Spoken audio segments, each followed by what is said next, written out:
गोलुआ रो राजुआ सुने छी कहलियो अखन तो हम पढ़ाइए दिलियो कल से सब गोटे के तोरा सबके गर्मी के छुट्टी रहते ना तो पढ़ाई लिखाई केना हेते भर देते सर हेते।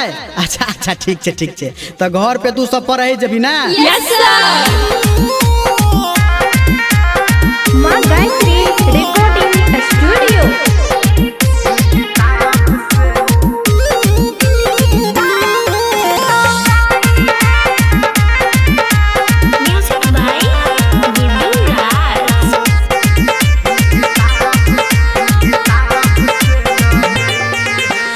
गरमी के छुट्टी नुनु काल से शुरू छौ। गरमी के छुट्टी नुनु काल से शुरू छौ। खेलै धूप में समय नहीं बीतई है रे दिल किताब से लगई है।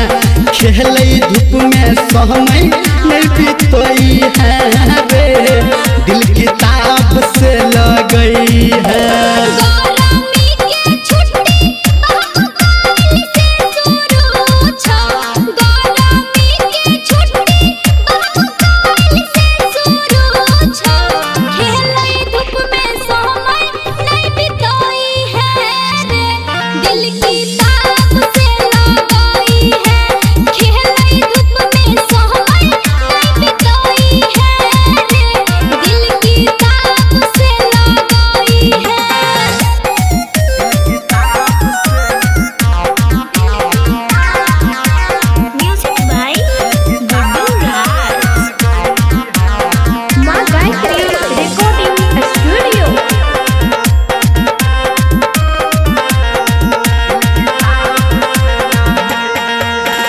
कोरोना के कारण पढ़ाई से बिछड़ला।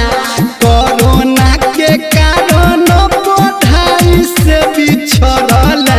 छठी के तू फेरो से पुरई है रे दिल किताब से लगई है। खेलै धूप में समय नहीं बीतई है रे दिल किताब से लगई है।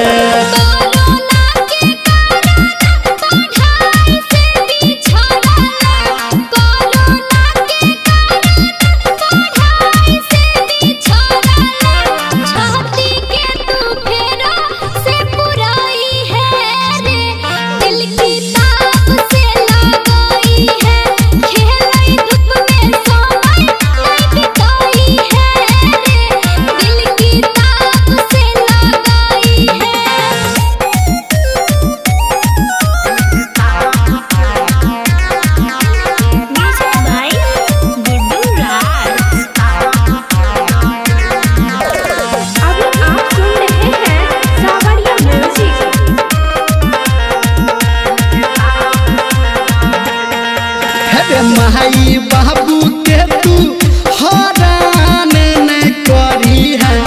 माई बाबू के तू रे हरान नहीं करी है।